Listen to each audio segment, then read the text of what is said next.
সরকারি বিধিমালা উপেক্ষা করে ইউনিয়ন পরিষদ তালাবদ্ধ রেখে ব্যক্তিগত অফিসে দাপ্তরিক কার্যক্রম পরিচালনার অভিযোগ উঠেছে নওগাঁর মান্দা উপজেলার ৫ নম্বর গণেশপুর ইউনিয়ন পরিষদের চেয়ারম্যান বাবুল চৌধুরীর বিরুদ্ধে।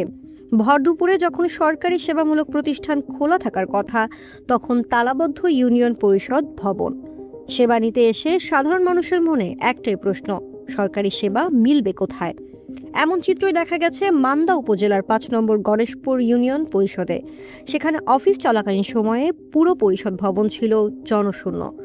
অভিযোগ রয়েছে, উপজেলা বিএনপির সাধারণ সম্পাদক ও ইউপি চেয়ারম্যান বাবুল চৌধুরী তার ব্যক্তিগত কার্যালয়ে সচিব ও সংশ্লিষ্ট কর্মকর্তাদের নিয়ে গিয়ে সেখান থেকেই পরিষদের দাপ্তরিক কার্যক্রম পরিচালনা করছেন।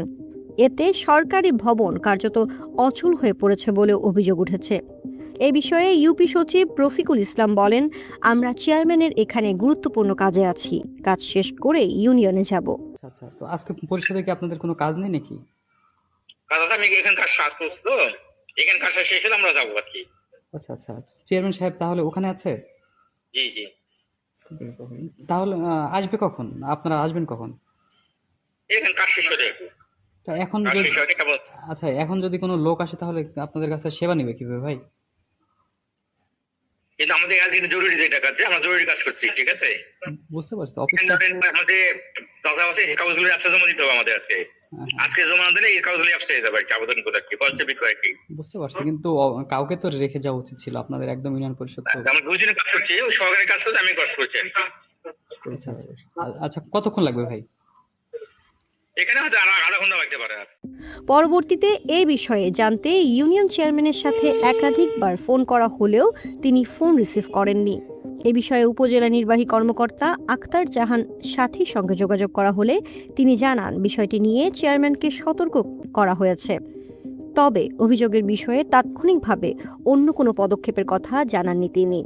আপনার বিষয়টা আমি দেখছি, দেখে আমি খোঁজও নিছি এবং এই বিষয়ে আমি আমার যে সচিব যারা আছে বা ওখানে যে হিসাব সহকারী তো না সচিবকে আমি ফোন দিয়েছি, ফোন দিয়ে আমি বিষয়টা একটু সতর্ক করে দিলাম। আর আমি বললাম এরকম কোন অভিযোগ যদি আমি পাই তাহলে কিন্তু এবার ব্যবস্থা নিব। আচ্ছা স্যার, এটা ফার্স্ট টাইম এরকম বলছি, দেখা যাক। ফার্স্ট টাইম বলে কি শুধু সতর্কতা দিলেন না স্যার, কোনো ব্যবস্থা গ্রহণ? না, আমি তো আপনি আমাকে জানানোর পরে আমি জানলাম, সে অনুযায়ী আমি ওনাকে বললাম যে এরকম বিষয় আমার নজরে আসেনি, আমি এরকম বিষয় আমি বিভিন্ন জায়গা থেকে আমি জানতে পেরেছি। তো সেই ক্ষেত্রে হচ্ছে এরকম যদি কোনো ঘটনা আপনারা ঘটায় থাকেন তাহলে শেষবারের মতো সতর্ক হয়ে যান। এইভাবে আমি ওদেরকে সতর্ক করে দিয়েছি। ওরা অবশ্য আমাকে স্বীকারও করেনি, অস্বীকারও করেনি। বলছে ঠিক আছে স্যার, আমরা স্যার করবো না, চেয়ারম্যান সাহেবের সাথে কি হয়েছে আমি বললাম চেয়ারম্যানকে আমি বলে দিবনি।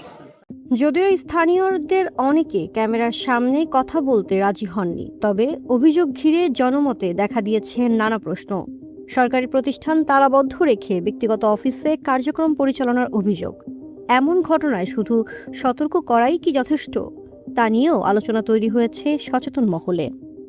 সাইমা পারভিন ইলা, দৈনিক গণকণ্ঠ।